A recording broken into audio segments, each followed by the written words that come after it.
Hi, and welcome to Designed for Life, the podcast that brings design and technology teachers and business leaders from across the UK together as we collectively seek to inspire, energize, and create the workforce of the future.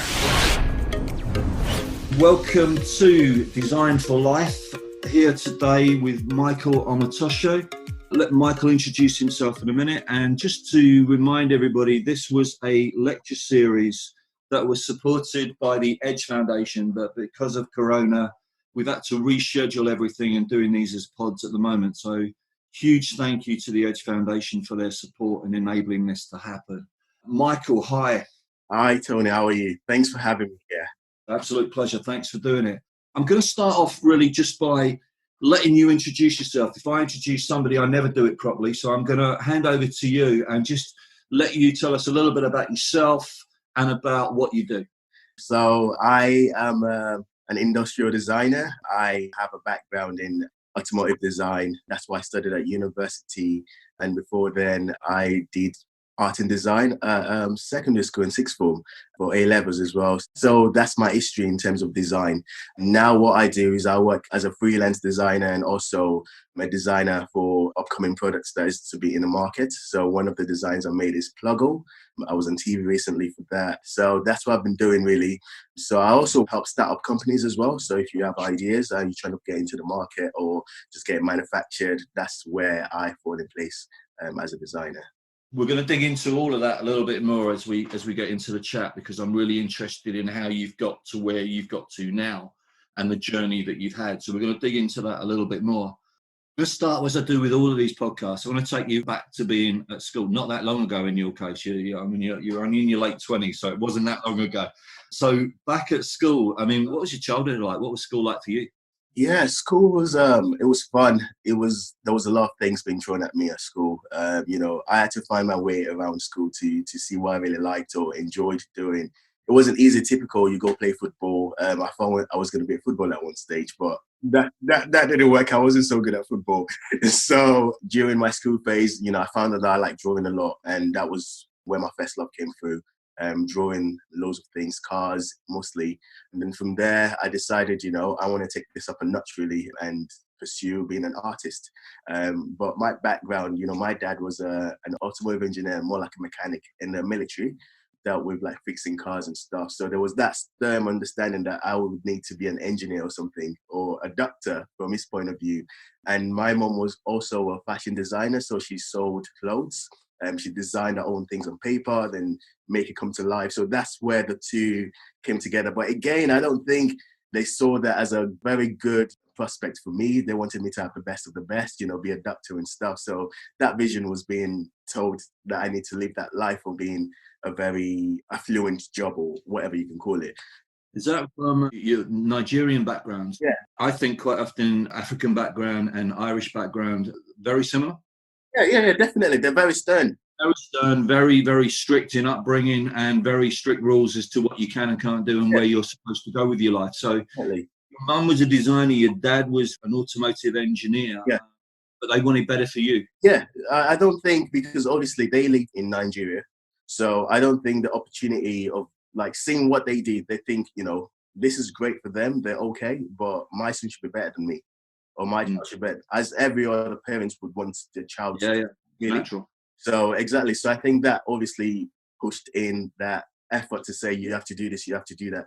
And I think from a young age, they saw that I like drawing, and it was typical to say, drop drawing and go read some books, go study hard and do the main things you're expected to do to become a doctor or engineer or whatsoever. And for me, it was difficult because I wasn't excelling well in this areas, and the place I excelled was art, like doing drawings and stuff. That's what I really did good at.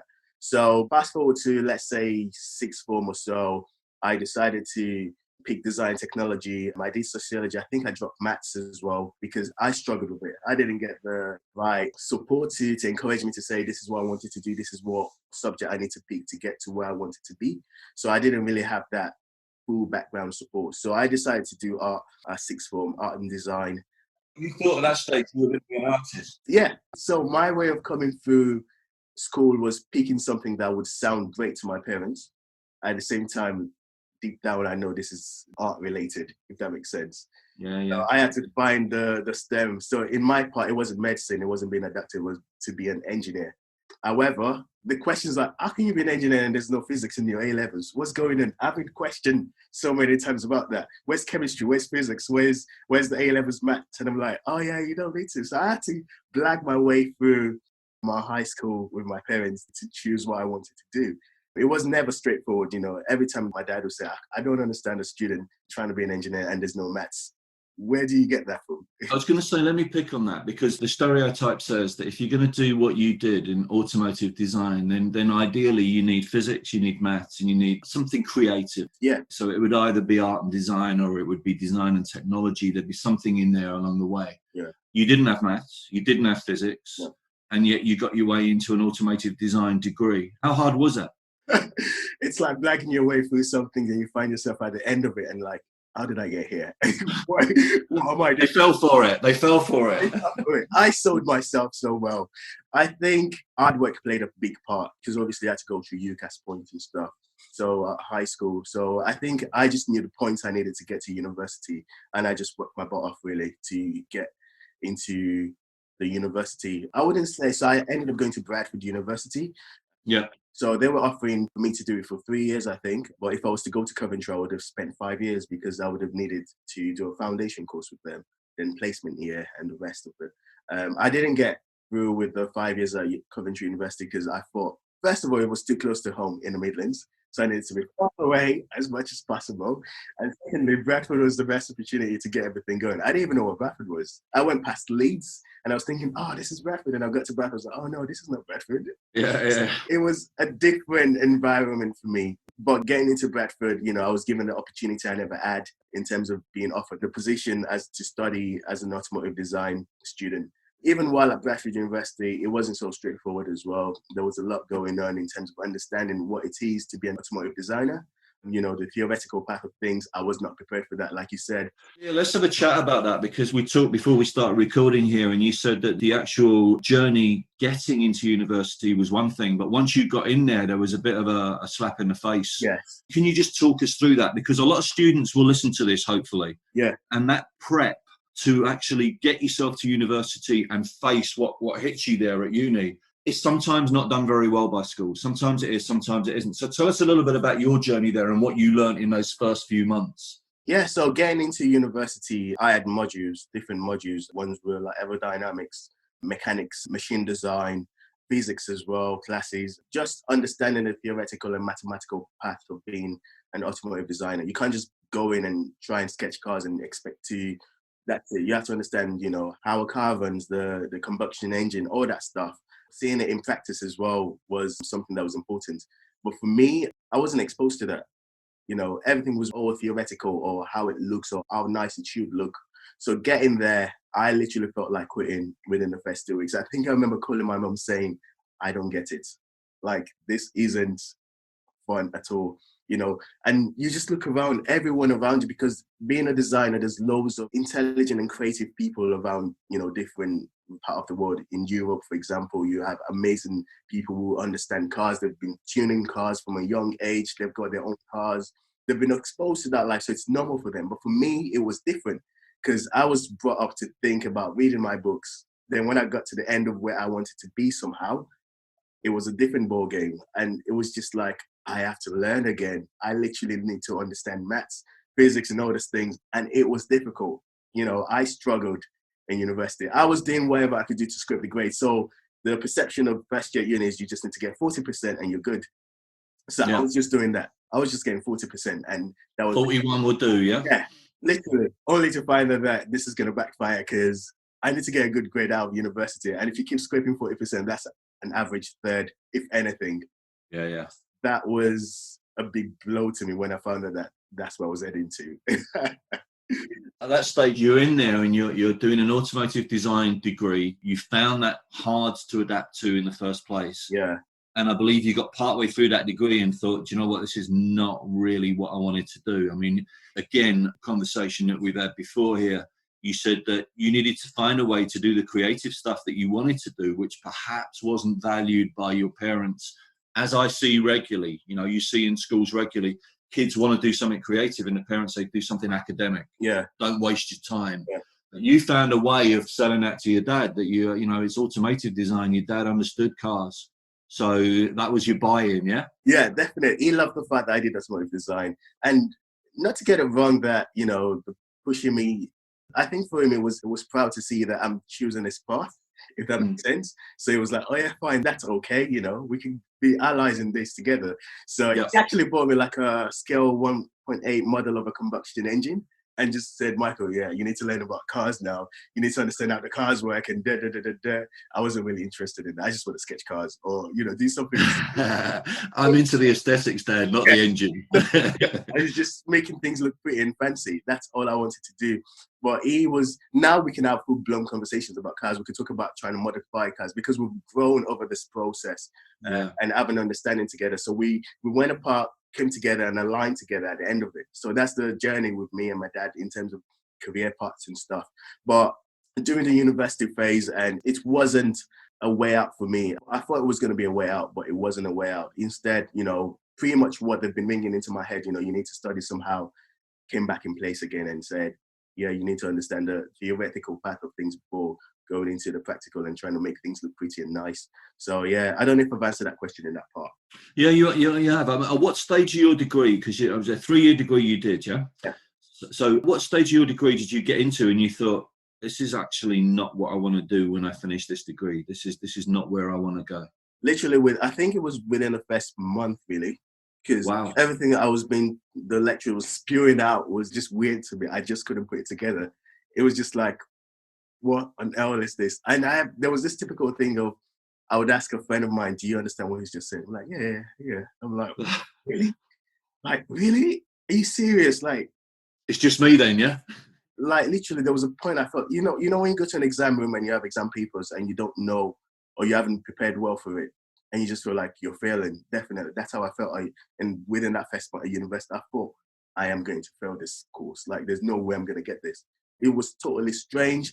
There were terms that we're using I was expected to know, you know, typical engineering terms, M5 knots or whatever, washers, I was like, what the flip is a washer? It wasn't so straightforward.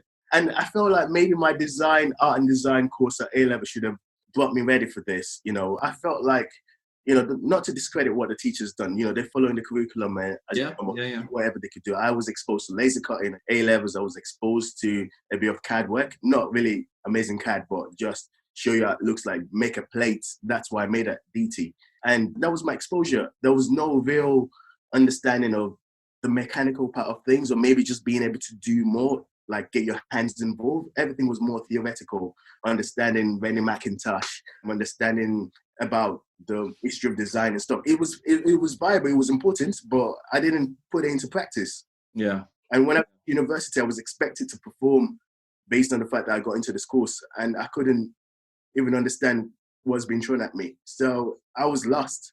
I was in a lone area, like I just couldn't make it out. So that's when I think it got to a stage I just feel like this is a make or die situation. I need to find my way around this. I had to be smart. I had to find ways to learn from students. To maybe students are hanging over at night doing coursework together. I had to be there to copy their work and say, okay, I need to get through this. How do you do this? How do you get through this? Most of the time I cheated if I needed to, because it wasn't so straightforward to me. You know, if someone's say the question to number one is B, I'll put B down because I don't know what I am doing. So it got to a stage when I was in my second year when I saw my grade. I think it was pretty much a third or probably failed really. And I just felt, okay, Michael, you need to get your gears together. This isn't good. I was in a stressful and depressive state in my second year university because... Did you think of jacking it in? Did that cross your mind? Yeah, big time. And what stopped you from doing that? I really don't know. I think it's just that not good enough. Imposter syndrome of feeling like you're not worthy of where you are right now. And the lack of preparation of not being ready to tackle what you're being exposed to. And not wanting to let your parents down as well probably was a big part.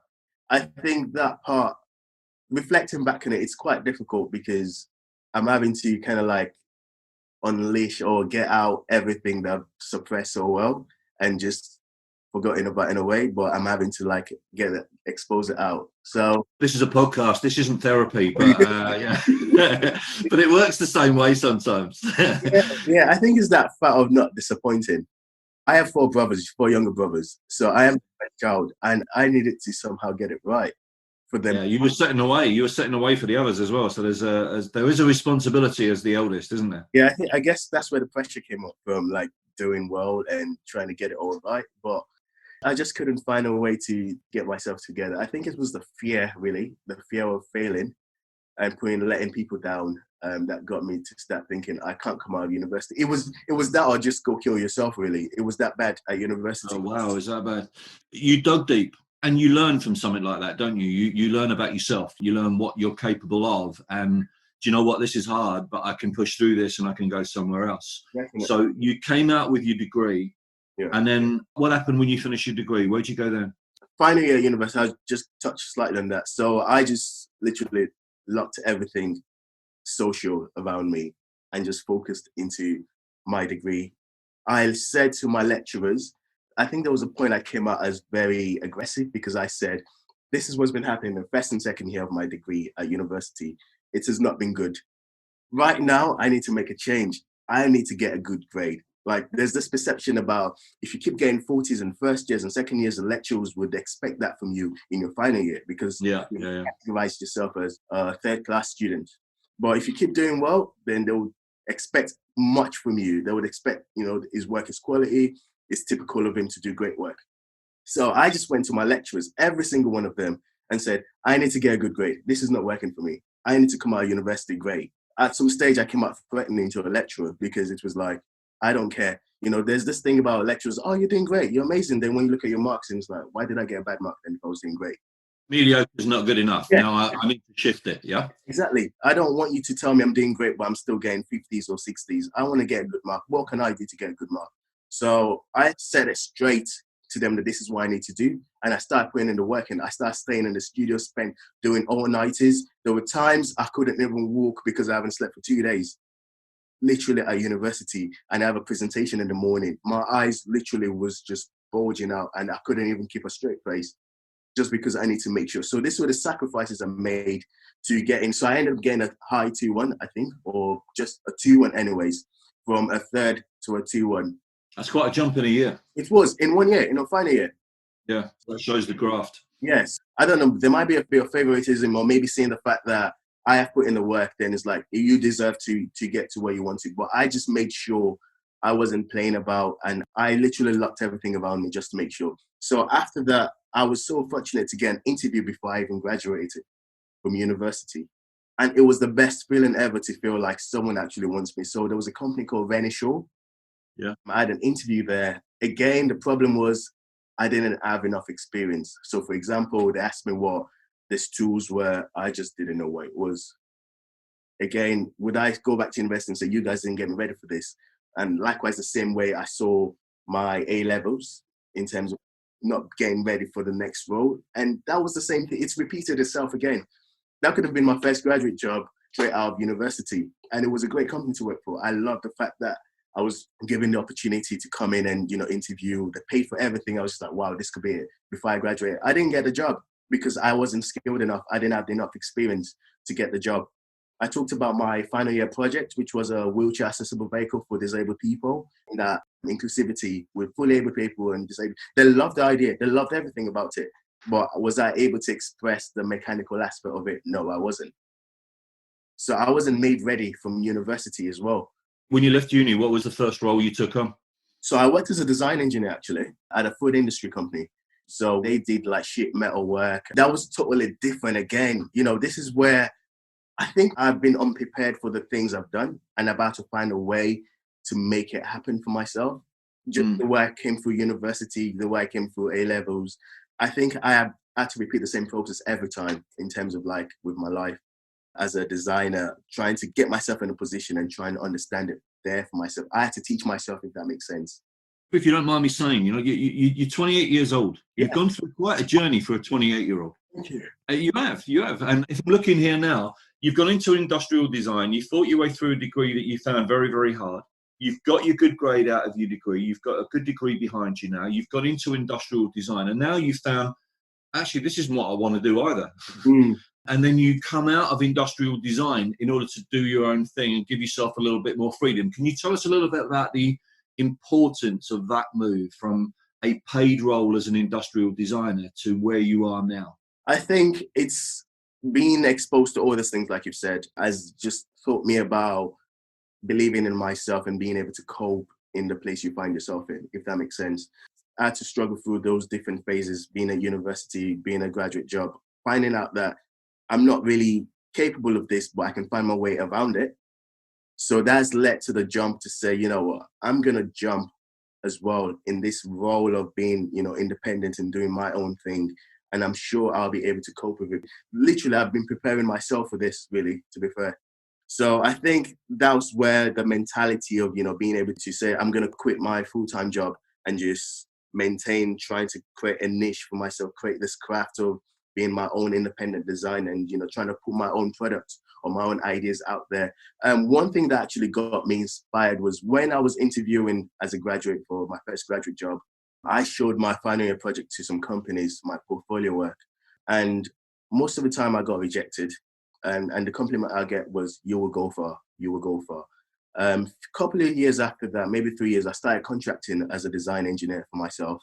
And I interviewed for one of the companies I've actually interviewed for during my graduate year.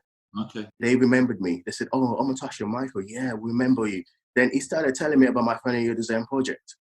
And I was like, okay, cool, this is good. Where's this going? Only to find out that they have actually made it.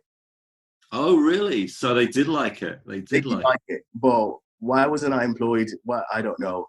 And you have to bear in mind, the mindset I had at university then was I wasn't good enough. I just had to do whatever it is to make me get the grades. So my final year design project was great to them, but to me, it was just what I had to do to get the grades, to make sure I come out of university well with a good grade. So seeing that my final year design project got made by a company, the wheelchair accessible vehicle got made, they probably struggled with it or whatever, but they took the idea on board to make it. That was my ding, ding, ding, ding, ding moment to say, this is it. Your ideas are not invalid. You're not stupid after all. There are times I come in school and university, I come up with silly ideas. I'm like, oh, why don't we come up with this? But it's stupid. Then a few years later, you find an idea in a newspaper or on TV. Like, I thought about this idea. It was deemed as stupid, but someone's actually made it. Silly ideas are what designers thrive on. We thrive on nonsense that develops into something that then we take for granted. Exactly. You've become self-employed. You've backed yourself. You've set your own company up. And then you said you had 8 months where there was tumbleweed and nothing else, yeah? Yes. Living full-time employment, it wasn't like 8 months straight, no job, nothing. Thankfully, I saved beforehand before quitting, but it wasn't planned per se. It was something I was going to do, but the situation at work, the environment wasn't great for me as well. It was just not the place I needed to be, and my headspace needed to be away. So I dropped so many things. I was delving into different projects, working as a full-time design engineer then. So I co-founded another company as well called New Project. So what we did was we designed for Africa because I have an African heritage. So we were able to say, if you want to design stuff or products for Africa, come through us. We understand what the African market is, so we'll be able to design a product for them. So that was what I was doing. I was doing that and managing a full-time job, and I was doing side projects as well. So there were so many things I was doing that would not let me concentrate and have a focus. Hence the reason I just left everything and say, I just need to do me. I just need to focus on myself, find what I'm good at and just follow that channel. And quitting the job didn't exactly go to plan because 8 months I was jobless. It's a very, very brave move to do that. And you have backed yourself. Month 1, you must have thought, okay, well, it'll come. Month 2, you're thinking, well, actually, this is dragging on a bit longer than I thought. By month 3 or month 4, you must have really started to ask some questions about, oh my God, have I done the right thing here? Yeah. There was many times like this is where a good support system is needed in terms of who to speak to, who you communicate with, and, getting on together. My wife, for example, was a great support system for me. Family as well. Obviously, they didn't get the fact that I was leaving work in the first place because the first thing is you need that security in terms of financially. I didn't have that. I was just about surviving, really, paying just whatever I can get. So I started selling things on eBay. That's how bad it got. I literally started selling things in my house. And I think that's where the niche to survive came through. And in the midst of this, I think that's where my idea Pluggo came through. The idea was already there, existed. Like, I just did it. I designed things within the house already. But I just felt like, let me just put this out there. Let me just see what's out there. Talk to us a little bit about that. People that are listening to this may not know what the product is. And I must admit, when I saw it first time, it's such a simple thing. And you look at it and you think, Mike, why has nobody invented that before? But the best things, you always look at it like that, don't you? And you think, why has nobody done that? Yeah. You talk us through the product. Tell us what it's about. So Pluggo, it is to be an inclusive product, and that puts the fully able people together and disabled people together to share a common product together that they can both relate with without the stigma of, I'm a disabled person, this is what it should look like. So that's where the idea came from. So it's basically having problems with pulling out plugs from wall sockets, really, in terms of like if you're having fiddly plugs or maybe just sweaty hands, or for example, people who have arthritis or loss of dexterity, where they struggle. It's putting all of that inside one box and just creating a product that matches everyone, if that makes sense. So I struggled with it first hand, and I remember my grandma had the same issue as well. She, the amount of times to go pull out my plugs, or my mom even as well, thinking back at it, would tell me, go pull out my plug for me, or bend down and go to get this. And it was just a problem. It was difficult. But we just tend to overcome these problems because sometimes we can't be bothered with it. We just overlook it. You live with it. Yeah, You deal with it. So I just thought, I'm just going to design something, look into the market, what's there. It was obviously typical of, it's going to look tacky or huge. Or There's lots there on the market. I mean, I must admit, when I first saw the product, I went to Amazon straight away and just did a search, and there's loads there. Yeah. But there tend to be big wrinkles that sit on the plug, aren't they? Rather, or designed into the plug rather than yours, which sits behind the plug. Yeah.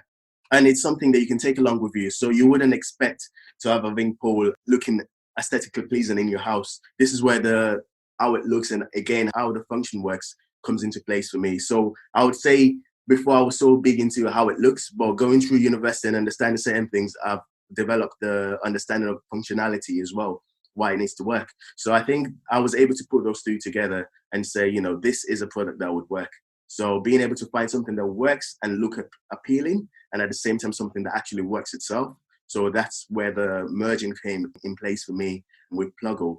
So I did the design and it worked fine, and it was just lying around there. I didn't think much of it. So I posted on Instagram, thanks to social media, and the comments I received was, if you actually make this, I would buy it. Then people who started relating with the issues were like, immediately they said, it makes so much sense. It's actually a problem I didn't know was there. So then I was just like, yeah, that's good. But making is another thing. Like, I don't have money at this stage. There was nothing I can do. But that gut feeling was telling me, just do it. Like, you've always had ambitions of what you want to do. I go to 100% Design in London Design Festival. Yeah. My goal is, I want to exhibit here. I want to put a product out there. You go on Kickstarter, you see different projects, and you're like, these are the things I want to do. These are the things that inspires me. Growing up, I never knew about all these things. I had to learn these things myself. So I just felt, I need to make something out there. And this was the most simplest idea I have out of the list of ideas I have. I have loads of ideas I jot down and draw and put on paper on the side. So when I have enough money, I can make them eventually. But this was... There's more in the chain. There's more to come, huh? Yeah, exactly. You're listening to Designed for Life. This podcast has been made possible through the support of our friends at the Edge Foundation, helping all young people to achieve their potential.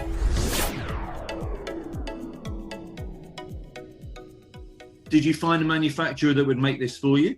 Exactly. The benefit of this is living in the city I live in, Bradford, is amazing because there's so many things you can be a pioneer of in this place compared to when you come to London or further south or wherever you might be. This place allows you to create and find opportunities because, you could understand the industrialization of this city as well. That you have loads of derelict buildings, you have loads of manufacturing here as well that no one is really exposed to as much. So I was able to just refine and search through. But before that, I had a 3D printer that made everything easy for me. I just designed, made a CAD modeling, just 3D printed it and tried it out. Then it actually worked. And it was now time to start researching into safety standards, retuning it as well. Again, there was issues with that because it had to work with electrical appliances. So you had to make sure you're compliant to electrical standards, the thickness is accurate, all that stuff. There was a lot. Fire standards, I would imagine, as well, yeah?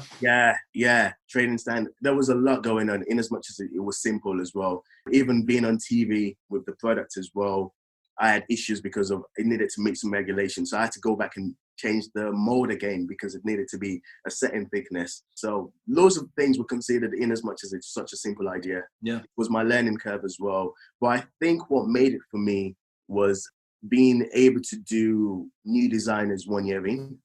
I think that changed everything, changed the perception, how I see my ideas fully. Remember I said my previous idea was made by a company, but this time with Pluggo, it was like Joseph and Joseph, the kitchen brand. They came to my stand 3 times, I believe, just to look at the idea. And I was just like, wow. I didn't even know it was Joseph and Joseph. Someone had to tell me, dude, do you know that's Joseph and Joseph the first time? I was like, oh no, it's gone. The opportunity is gone. And it came back again. I was like, you guys are Joseph and Joseph. Yay. I love you guys. Like, you guys, like, I want to be like you. They gave me the card to come freelance for them as a designer, but that would have defeated the purpose of me leaving my job as a full-time design engineer to go work for my dream company. So I had to stay rooted and say, no, I'm just going to stick with this. The whole plan of going to new designers was to just find someone to buy the idea off me, really, and just so I can design other things. But that didn't happen. The only thing I got on that day was loads of job offers. The reception received for me just gave me so much confidence that, Michael, you're not a lie. And the funny thing was my design lecturer, when I was at university, was there. And he actually called me a proper designer. And I had an emotional moment on that day. It was 3 days. So many things I felt was a lie to me was validated on that day. I just felt like, yes, you can go do this now, Michael. You don't have to seek validation from anyone to say you're good enough or you're not good enough. Because my lecturer, when I was at university, I was not the top student. I was never a top student. And hearing him say that was like, wow. Proper endorsement there. Right. It really went into my heart. Like, deep down, I was crying. I think we cried outwards because I just gave him a big hug. Like, so that product's on the market now, and you've gone all the way from concept. Well, beyond that, really, you've seen a problem. You've looked at a problem that you've lived with for years. Yeah. You've thought, right, I'm going to fix that, and you've messed around with prototypes, then using a 3D printer. Yeah. You then looked at, okay, what materials do I have to use? How do I meet compliance rules? Of course. You've then got it to the point where it's at market. How many of those have sold now, can I ask? So we actually launched last month. Yeah. In terms of units, we've probably sold we're in the hundreds. So we're probably, like, within a month, so probably 400 or so. Okay. So it's still, so this is the part right now. Remember I said when I went to new designers, I wanted to find someone to buy the idea off me. Yeah. And that was another learning curve again. So this is where the entrepreneurish, lifestyle had to kick into being a designer as well. So that opportunity wasn't really there because I believe people were interested with my service as a designer because they've seen what I've done. And I was like, I have more ideas like this, more problem-solving ideas. And they wanted that on board. And you want the freedom to do what you want to do, which is what you've taken the gambles for to put yourself in this position. Definitely. So then I just decided, if this is not going to happen, I'm just going to go through with this. There was a point I feel like I've had enough with Pluggo. I'm just going to make it, everyone's seen it. Let me make something else, as you would do as a designer. Let me come up with a new concept. But something was just like, you started it, just finish it. Don't stop now, just finish it. So that's when I started putting it into market, into retail. And this is a new learning curve as well. So now you've had to learn the skills on top of how to market it, how to sell it. Exactly. And how to brand it as well, I would imagine. Definitely. It's all learning. I'm still learning, and it's still, like, right now I've got like a seminar I have to go learn about selling e-commerce, how to do e-commerce and how to reach out to the people that might need it as well. So this is still a learning curve for me. So I just decided, fine, I'm just going to push this through. Then now I'm having more ideas to follow after Pluggo. So Pluggo would essentially be a brand to design problem-solving products. So instead of it being just the plug pull itself, then it's going to have other products aligned at the back of it. So it's more avenue, opportunity to just be that brand. Like, for example, Joseph, they designed loads of kitchen appliance tools and product. And like I said, they were like role models for me in terms of how they design. I love the functionality of the product, how it worked. And with my products as well, I feel like this is what I'm about and this is what I like doing. So it's creating that inspiration to follow, really. And with Pluggo, just being able to say, oh, I didn't get this opportunity, but this here's another way to think about it, then it's just made it more viable and more opportunity, really, with just one idea, really. So yeah. I do quite a bit of reading around, and I do quite a lot of internet searching, trying to find little bits and pieces that guests have said and bits that they've done. You are driven by the looks of things, and tell me if I'm wrong. Design can either make life more difficult if it's done badly, or it can make life easier. Now, you've mentioned the work that you're doing with Africa, and there was a water filter there that you've worked on, which is just a very practical thing on filtering dirty water into clean water, which is necessity. You seem driven by the need to help people to live better lives through design.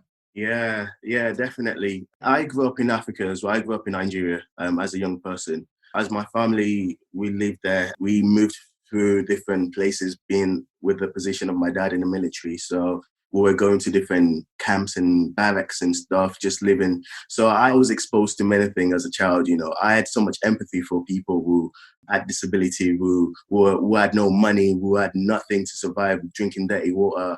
They found it as a good thing. They weren't really exactly complaining because that's their level of life and what they know. Yeah, but for me, having the opportunity to have slightly better than what they have made me realize, what can I do to help them? You know, it's not every time you give money, but can you actually solve something to make something better for them? And that's if they see it as a problem as well. So I remember when I was young, like, we lived in barracks, army barracks, and I had to go make friends with them or invite them over to my house to play video games and stuff.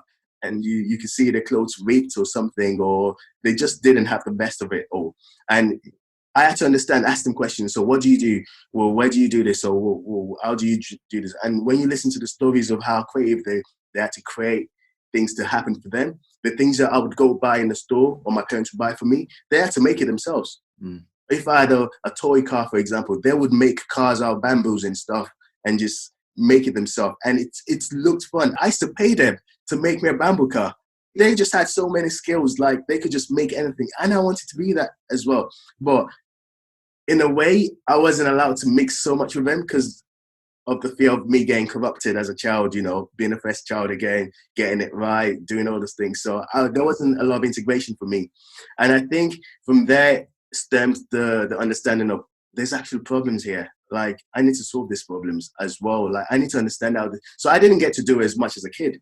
And I'm guessing now I get to fulfill those questions, how could this have been done better? What could I have done as a kid or whatever? And now I'm trying to do it now. And I guess that's where the impulse to do things with Africa or make change the way things are being seen in Africa comes in place as well.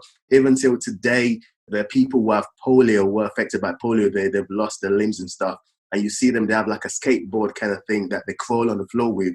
In poor countries as well. And in my head, I'm thinking, how can I design something that actually works for them? They can't afford wheelchairs, but can we design something that actually creates comfort for them? If you can't get them off the street, but at least let them have comfort. Let them have a way, something that makes them happy to feel like, yo, this is good. This makes me feel better than I was before.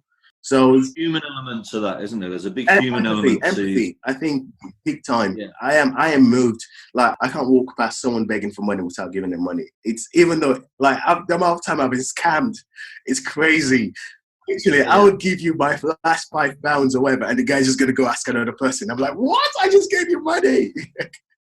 I always look at it, I'm willing to be scammed 5 times if the 6th time hits the right person. That's the important bit. Yeah. Can I just dig a little bit? Because hopefully there's going to be some students listening to this, and designing is hard, and you're going to meet failure probably more often than you're going to meet success. Big time. You try something, it doesn't work. You try something else, it doesn't work. It's very easy to get yourself into, I'm not good enough, I can't do this. How do you pull yourself past that as a designer? Because that failure is a part of what designers do. Yeah, big time. It's quite hard because I think I still go through it. I'm still going through it as well. I'm yet to find a mentor for myself, to be fair, to tell me this is how to be as a designer. I've been, like I said, I've been soldiering it on for a long time as for myself. So I think it's just having that self-belief really, and look through your journey of the things you've accomplished over time. I'm sure there's loads of failures, but look for the things you've done well and see, I actually got through that, then I can get through this as well. It's just having that self-confidence to say, I'm not a lie, I'm not a failure. And just keep telling that to yourself until you find someone that's able to say, hey, you're not a liar or you're not a failure. As your lecturer did when he came in and saw you at the exhibition. But if you don't back yourself, who's going to back you? I think you just need to get to the habit of being a fan of yourself, being able to say, I can do this. This is me. This is what makes me who I am. I've looked at people's design work and people were so great. And I look, even when I go to exhibition shows, I'm like, what is this? I can do this as well. I can be better than this. And you're here. How did that happen? Like, you try and get that in your head, like, what's going on here? This is what you do.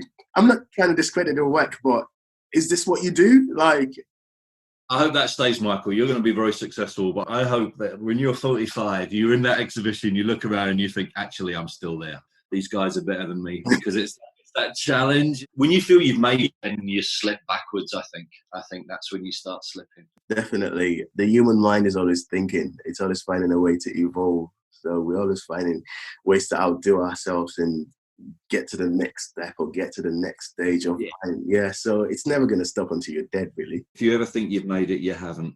The next question I have to ask, I mean, I've been in this job 2.5 years, and I'm going to be really honest now. We ran an event in my first year in role where we pulled a whole group of designers together in order to look at where design was in schools across the country and how we could better that. And we had over 100 people in Birmingham, and I stood up on the stage at the very start of it, and I looked around the room, and there were 2 black faces in the room out of 100 people. Wow. And I must admit, I looked and I just thought, oh my God, I didn't give this enough credence. I didn't think about this enough. And then when we started looking, it's a very white-dominated profession. How have you found that as a black guy coming into this profession? Has that been a barrier, or has that been noticeable to you? That is a very good question, because I actually struggle with that as well, trying to find people like myself in the industry, and even opportunities opened to black people in design. I don't think there is enough of us, and the representation isn't there, and I don't think the support is as great. Thanks to you, reaching out to me as well. This is how it starts, really. But I don't think the opportunity to help understand what it takes to be a designer in this industry as a black person is there. There's no gathering of people, and even if there is a person there, it's hard for them to reach back down to the community and say, let's get this guy a chances, or let's help him out.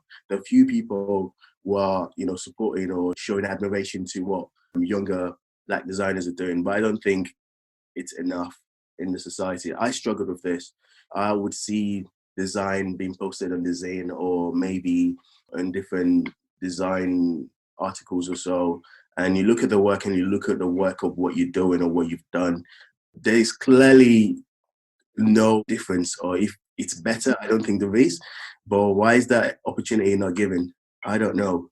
I wouldn't say it's racism, but there's a part that plays in it. Or maybe it's just not fitting the box. Maybe it's not appealing enough being a black person to be a designer. It's quite a sensitive subject as well. It's a difficult subject to approach, and because of that, I think a lot of people don't approach it. And I think that's dangerous, because if you don't say it and if you don't voice it, then it ain't going to change. So I do think we need to talk about it. And, you said when we had a chat before we started recording here, you said that kids reach out to you now via social media. And that's the first step, is you can only be what you see, can't you? Yeah. Like for me, growing up, I don't think I had a black role model as a designer to say I wanted to be like. There was Johnny Ive, there was Philip Stack, Ron Harrod. These are all white people. I think it was one of the head designers in America for General Motors is an American man. Obviously, was like a senior vice president or something. Those were the people I looked up to during my automotive design career, but there was no communication to say, hey, how did you get here? What have you done? That kind of thing. what I've learned is there's no leaflet or feedback to say this is how to do it. You just have to create that opportunity for yourself, really. Do you think your path has been harder because of your color, or do you think that it would have been the same whether you were white or black? Oh, definitely not. Definitely not. If I was a white man with the idea I have created, I think loads of people would have jumped at me. Loads of people would have said, "You're a phenomenal guy. You know, this is so amazing." I would have been on many screens or whatever. But I think being a black person, it's more like, oh, it's a great idea, very good. But the instinct isn't there to support as much as if I was a white person. And I could easily see as well and tell from being exposed to the public and with my product as well. It feels like sometimes as well, even with the idea, some white people don't get it. It feels like black people get it more than white people do. For example, they'll say, what's the struggle with pulling out plugs from all sockets? Then you get a black person, I struggle with this every time. I've got long nails, I've got this, da da da da da. And it's just like, it felt at some stages like, am I designing just for black people now? These are the questions I've had in my brain, like I've had to think about things. And maybe I need to start designing more for black people, maybe, I don't know. This is part of my journey as well. These are questions I throw back to myself because it's difficult. Like I was on social media on Instagram and I think I saw Yanko Design or some article or whatnot posted about our products with dexterity problems. I really don't do this, but I actually said, here is Pluggo, this is what it does. No response, no nothing. I think what they had was just a like. And the picture of what was posted on their page was just a pen. Not to discredit what was posted on the page, it was just with like an ergonomic stuff or whatever. So what was wrong? I really don't know. Like I was trying to apply for a design award the other day. I had to pay to enter for the design award. I understand that. But from my background, I don't have enough money to pay for a designer. I'm still trying to come out. I don't think the opportunity is there because we're not. It's really hard to put it there. The opportunities you get as a white person is different from the opportunity I get as a black person. The exposure, the understanding the exposure what we're exposed to is different from what other people are exposed to in terms of like how they see things, you know, how you have to overcome certain challenges in life, how you have to work twice as hard, if not more, to get to where you are. There's sometimes I say I'm a black designer and there's sometimes I say I'm just a designer. I don't want my skin color to be an hindrance to where I need to be. So sometimes I just do like a blank application to places or maybe competitions so I don't let them identify my skin color so it doesn't get me rejected, if that makes sense. So it's tricky. That's a huge statement, though. That you glossed over that very quickly there because, and I understand why you do, but that's a massive statement. I'm not mentioning my background because my skin color might be a barrier to me making progress. That it doesn't shock me. It saddens me. It saddens me. And I'm saddened as well at the moment by a lot of the conversation around the Black Lives Matter and everything that happened in America and what happened, you know, as we're recording this. Last night, the Burnley football game, some idiot put a plane up with White Lives Matter. I mean, you know, and the other one is All Lives Matter. Well, yeah, but black people are in a position where you have to fight for it every day in order to be seen as equal. And that shouldn't be the way, should it? It really shouldn't, because the first thing that comes in place is how you look like in terms of your skin tone.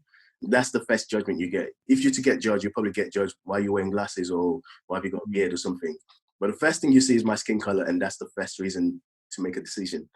So even, for example, going to interviews as well, you know, having to turn up and they find out you're a black person and they expected you to be a different person because my name, for example, Omotosho, sounds Japanese. Hence the reason sometimes I make jokes about it saying, oh, it sounds Japanese. That's because that's what's been thrown back to me every time.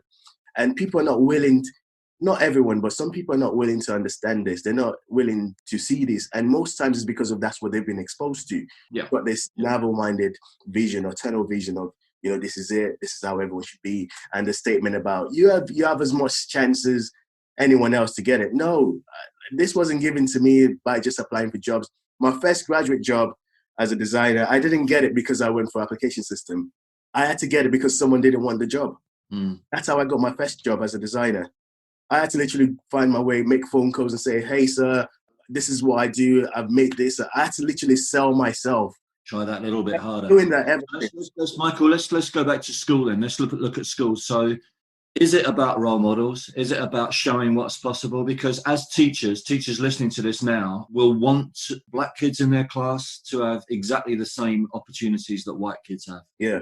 And is it about showing those role models and actually showing that it doesn't matter what your skin color is, actually there's a career there for you? I think stories need to be told. It's not just saying work hard enough and you get it there. You have to understand that each child is unique, even if it's not about the skin color, but every child is unique. Their upbringing is different from every other person. You need to understand, being a design teacher, you have to have empathy to each student to be able to see and create the opportunities they might not see for themselves, if that makes sense, rather than Yeah. generalizing every one of them. And I guess that's where the hard work comes into place as well, because most times you just want to tick the box and say, okay, I've taught them, that's it, get on with it then. But in most cases, you need to see behind the picture and help them understand why they need to. If you need to give them a push in the backside and say, this guy is going to do better than you because of this, let them know that so they can work the backside off. You did right. I used to do, as a head teacher, one of my favorite things was assemblies. I used to love assemblies because I'm a bit of a show off, and it was an opportunity for me to spend 15 minutes just sort of doing a performance. But you'd look out sometimes and you'd see 400 or 500 people in front of you, and every single one in that hall had a story. Yeah. Everyone there had a background. There was something there that made them who they are. Mm-hmm. And as a teacher, the impossible task we're given is you have to capture their story and then bring them to somewhere that they don't feel is possible. Yeah. And it's an impossible job. It really is, but it's engaging with the human side of it, and it's looking at each person and thinking, what are they capable of? Where can I push them? How hard can I push them? And as you're right, some people need an arm around them and some people need a kick. Literally, I believe teachers are meant to nurture the talents they see in each child and understand the environment of where they're being exposed to. So I feel like that should be a way to help it. Like if you see a potential, right, you want to help it get to where it needs to get to, and that's it. Each child is unique and different, but it's being able to spot that difference and being able to act on that difference, being black or whatever color you might want to be, black, white, just notice the opportunity this person is going to get is not going to be the same. So what can you do to get it better? What can you do to make that improvement in that person? That person's not going to react a certain way because they're white, and equally they're not going to act a certain way because they're black. They're going to react a certain way because they're who they are. Yeah.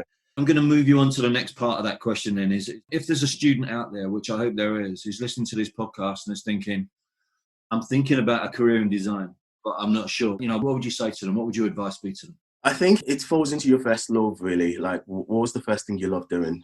For me, it was drawing. I like drawing. I like to see my ideas come out. And I think that's the first thing I would ask them. What are you passionate about? What makes you happy? What do you do that you can do all night? I can sketch all night without thinking about the time, really. So that's what I would ask them.